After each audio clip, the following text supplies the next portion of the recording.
Hello learners, I welcome you all in yet another video lesson of d.el.ed program of NIOS. We are going to discuss about Unit 1 of Course Code 504 and our today's topic is the ways a child thinks, stages of cognitive development. Before moving on the main topic, I will discuss with you that how this lesson will flow. First of all, I will discuss with you the lesson guide, then the expectations in terms of learning objective, then I will introduce the today's concept, then we are moving on the theory of cognitive development proposed by Jean Piaget, then we are going to discuss the foundation of Piagetian theory of cognitive development as well its assumptions. Along with it, we will also discuss the stages proposed by Jean Piaget of cognitive development. At the end of the lesson, we will recapitulate and there is a take-home task. So, first of all, I would share with you the lesson guide. During the presentation, I will explain the different concepts. You need to attend to my voice and the slides as well. You will find important words, sentences have been highlighted for your attention. I have also put summary at the end for your attention. There are some questions or exercises in between and at the end of my presentation. You must attempt these questions or exercises after going through this video lesson. Here are the learning objectives or the learning outcomes or the learning expectations from you. After going through this lesson, you would be able to understand how children think. You would be able to identify different stages of cognitive development as proposed by Jean Piaget. You will also be able to draw implication of the theory of cognitive development for children's learning of different subjects, mainly in mathematics. Now friends, here is a visual on your screen. I would ask what it is. I think the answers for this visual would be different for us. Some of us maybe after looking at this visual may find that this is a picture of an old lady, or some of us maybe find that it's a picture of a young girl. Obviously, our responses for this visual are different. Now, the question comes that why our response is different for this visual. I think it is due to differences in observation, experiences and interaction with the objects in the environment, which makes us looking at this world differently, think differently and learn differently. Therefore, it is implied that for understanding of learning, it is required to understand the thinking. There are different notions which are popular about how children think. The first notion is mind is a clean slate to write upon. It's a very popular notion. It is also be understood as mind is totally dark and illuminated by knowledge. About child thinking, we also look at the children as a soft lump of clay which can be given any shape as desire. Now, I would ask to you that do these statements sufficiently or appropriately describes how children think? Obviously not. And the answers are provided by cognitive psychology, brain research and neurological research, social and cultural psychology. Thinking is not that easy process. It is a complex process, and in today's class, we are going to discuss about the cognitive psychology, and in it the most prominent psychologist Jean Piaget, who have offered a stage-specific theory of cognitive development. In his theory of cognitive development, Jean Piaget studied how cognitive development over the stages, that is, over the span of chronological age takes place. Before moving on the theory, let me first discuss with you the basic concept of the theory. Piaget proposed that thinking is constituted by the two things. The first is perception. Perception can be referred as the knowledge of the objects resulting from the direct contact with them. And the second thing is representation. Representation can be referred as mental imageries of the perceived object, and perception and representations are linked through language. Language is a basic tool which link perception and representation and helps us in learning and understanding or in looking at the world in the way we look at it. Now, perception is very important as perception is the basis for representation, and the theorist Adalbert M. Zurfer in 1938 highlighted about perception that perception comes from us and not from the object around us. Therefore, it causes differences in how we look at the world around us. Perception is something which is there within us, not out of us, and therefore it is subjective, not objective. The second thing which Zurfer proposed about perception is a function of our previous experiences, assumptions, and our purposes or needs. It can be said that our purposes or needs or previous experiences refer to how we look at the world. The third thing which Zurfer proposed about the perception is perceptions are relatively stable till it causes dysfunctionality. Until unless we are having problems with our perception in solving the day-to-day problem, we carry on with our previous perceptions. We are not going to change them. But as the dysfunctionality comes, we try to change our perception and look at the world in different manners. For example, a child who perceives that his or her mother is making a single roti or a chapati with 2 balls of dough will take the single chapati as 2. However, when it comes to the combination of or joining the 2 fix the solid balls, his perception will come at the question and he is required to change his or her perception.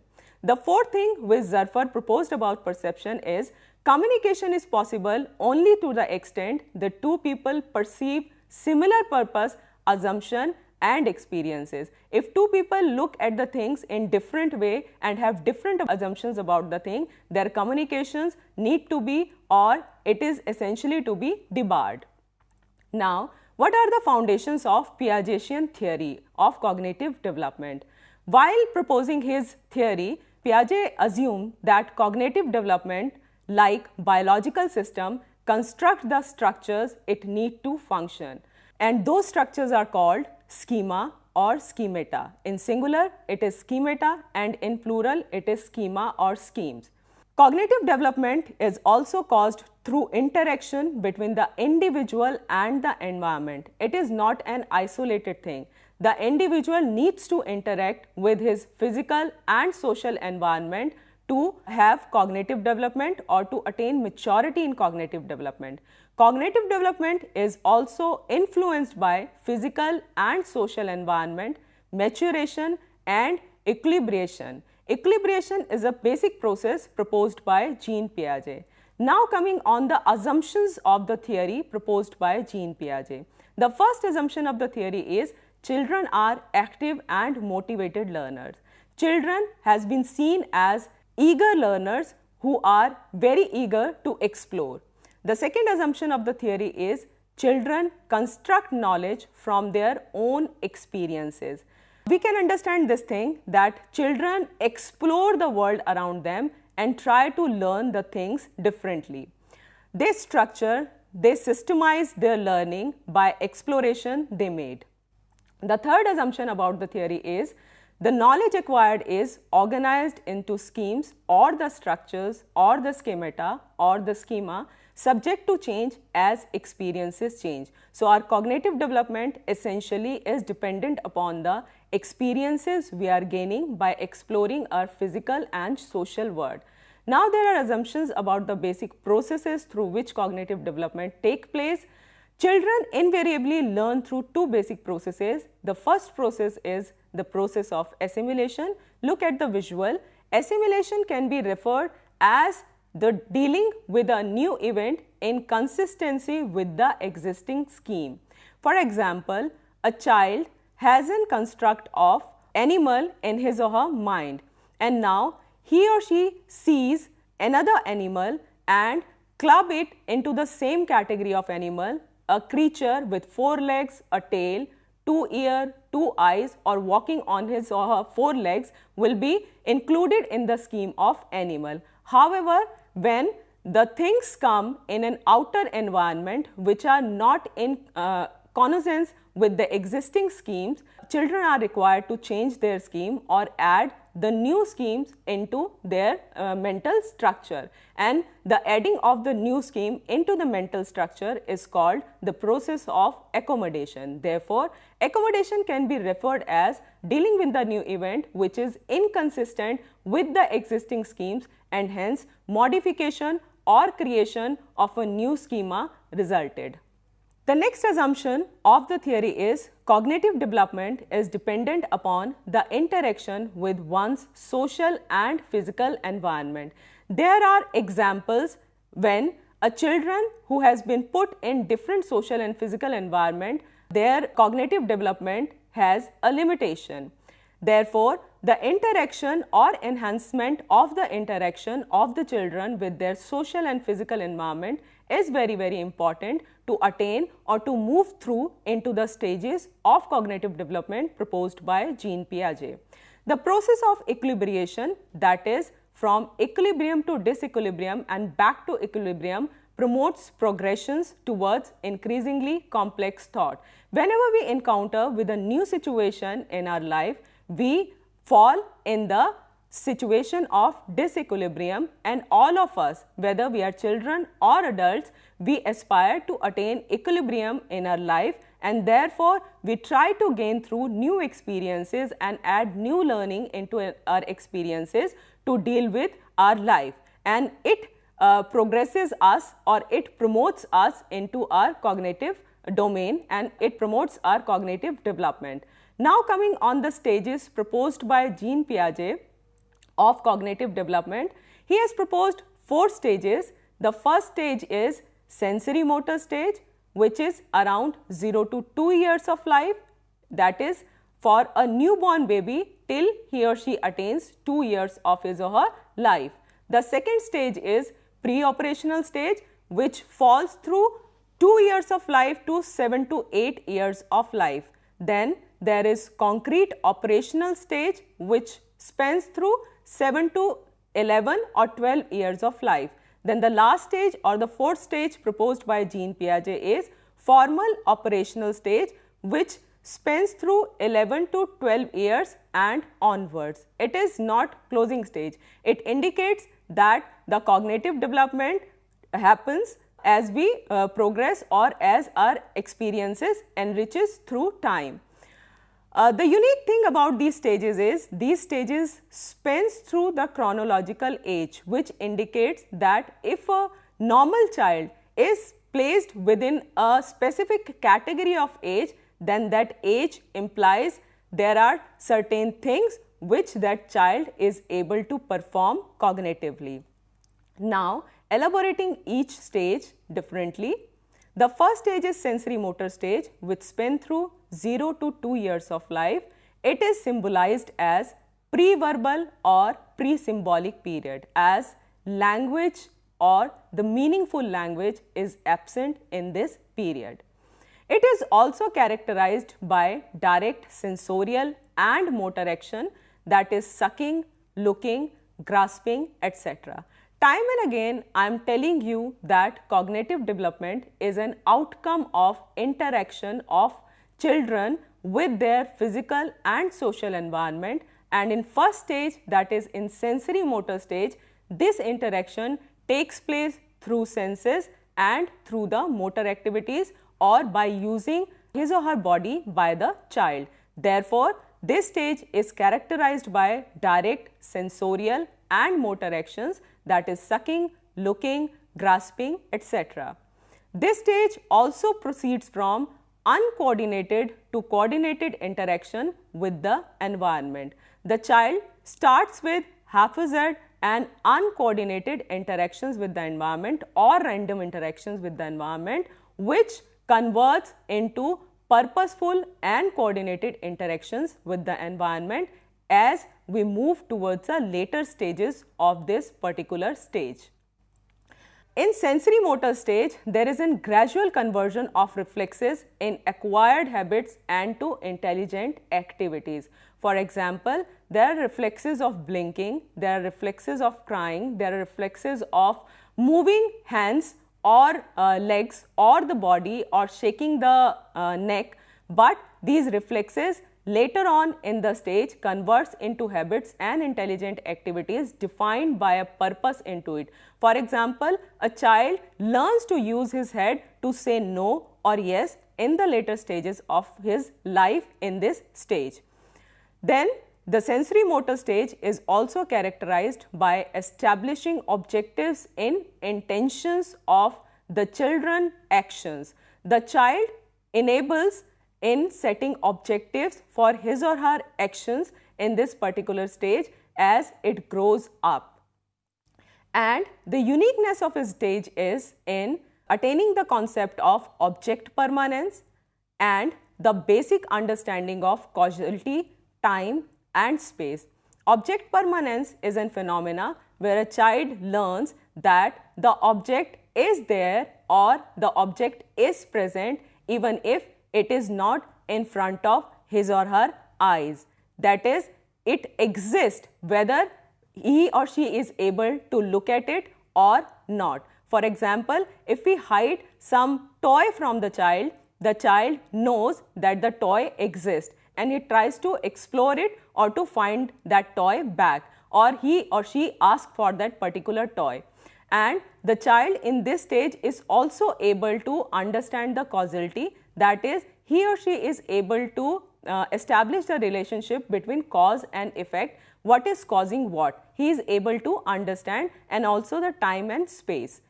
Coming on the next stage, the second stage, which is termed as pre-operational stage, which spans through 2 years of life to 7 to 8 years of life.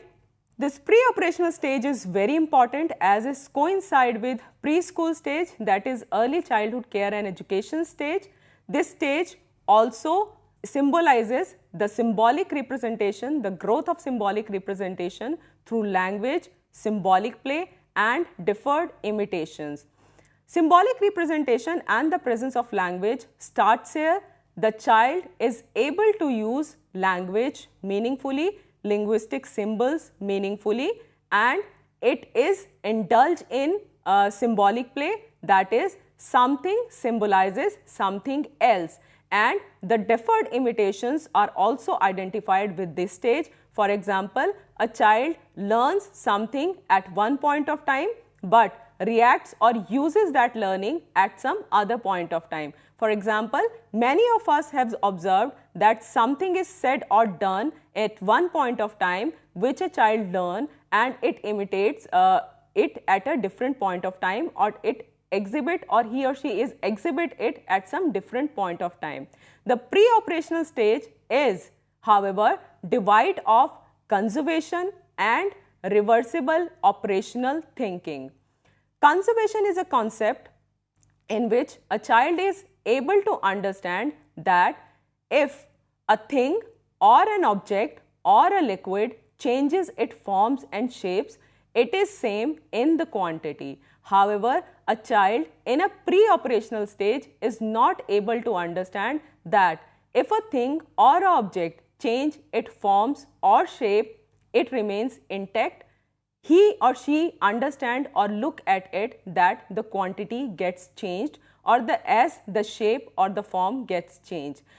He is not able to understand the phenomena even if you reverse the whole process and make him understand that the quantity is same in spite of changing the form and shape. He continues to believe that the quantity has changed even if the size and the shape or the form is back. Therefore, the pre-operational stage is understood as devoid of conservation and reversible operational thinking. And to have its unique identification, egocentrism is the main characteristic of pre-operational stage, that is, in pre-operational stage while playing or thinking, the feeling of I is most important for the child. All of his world or her world is centered around himself or herself. Coming on the third stage, that is concrete operational stage, which spans through 7 to 11 or 12 years of life. This stage coincides with elementary school stage and therefore it is of special concern for us. This stage is also identified with logical and systematic thinking. That is, a child starts thinking in a logical and in systematic manner, which can be flowed and which can be implemented on from one task to another task, or to resolve one problem and the other problem of similar nature. The concrete operational stage is also symbolized with the presence of conservation and reversibility. That is, if a thing or object change its form and shape, the child is able to disfigure that the thing or the quantity is same or intact after changing its shape and form. He or she is also able to acquire reversibility in his or her thinking. That is, he or she is able to make the things in original shape after reversing the alterations made. The child is also able to solve different problems, but only when the concrete representations are made. This is the stage when we introduce mathematics through concrete representation. That is, for example, if we want to make a child learn addition, either we give him a sticks, different kind of sticks to add, or we have lines to be sketched on his or her copy or the paper, and then ask the children to add those lines after counting them. This is the stage which is symbolized by the absence of abstract thinking, that if the concrete representations are not there, the children have problem in thinking or solving the problems. Now coming on the last stage, which is the formal operational stage, which starts from 11 to 12 years of life and goes on and on. This is the last stage where it is supposed that the cognitive maturity of the child is at peak. Therefore, a child can reason hypothetically using symbols and ideas. Sophisticated use of language starts here, and the child uses language and abstract ideas to solve his day-to-day problems. Here, the concretization of or concrete representation is not required. The formal operational stage, a child also attains new mental structure, and these mental structures include prepositional combination of symbolic logics such as implication in terms of if and then. If and then are the conditions. For example, if this happens, then what falls. The second symbolic logic is disjunction, such as either or both. Disjunctions identifies the choices in terms of either one or the all available. Then the next symbolic logic is exclusion, which is either or. That is, if a child is required to choose one, he or she doesn't need any kind of concrete representation of it. He or she is able to choose one on the basis of symbols and ideas which are abstract in nature, and he or she can make clear choices. Now, after going through the 4 stages, after understanding that how children think, there are implications of the Piagetian theory of cognitive development. There are certain implications after understanding that how children think in terms of how Piaget proposed the span of cognitive development. We can say that children are active and motivated learners who are eager to explore.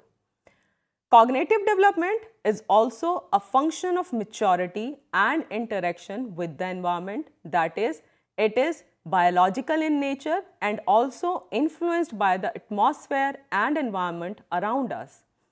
Cognitive development also requires provision of different kind of learning experiences which should broadly be placed in the understanding of what a child of specific age is capable of performing cognitively. Now, coming on the summary. In today's lesson, we have discussed that children have wide spectrum of thinking. Their cognitive development depends upon the 2 important elements, perception and representation. Cognitive development or thinking of children is theorized to be spent through 4 stages, that are sensory motor stage, which spent through 0 to 2 years of life, which is also termed as pre-verbal stage or pre-symbolic stage, where the child functions primarily on the basis of reflexes and object permanence develops during this stage.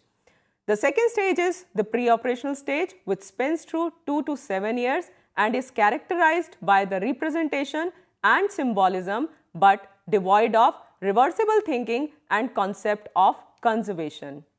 The third stage is termed as concrete operational stage, which spans through 7 years to 11 to 12 years of life and is characterized with logical and systematic thinking, primarily concrete in nature, and this stage lacks abstraction in thinking. The fourth stage or the formal operational stage, which spans through 11 to 2 years to onwards of cognitive development, is identified with growth of children's cognitive ability to reason hypothetically using abstract symbols and idea. In brief, it can be said that to make learning experiences relevant and meaningful for children, the learning should invariably be placed in how children think or in the direction of their cognitive development. Now, it's time to take home task. Taking Piagetian theory of cognitive development as reference, propose with justification some of the teaching strategies which you as a teacher would use to teach mathematics to your students in elementary classes. With this task, I would leave you to teach and learn mathematics. Thanks a lot. Thank you very much.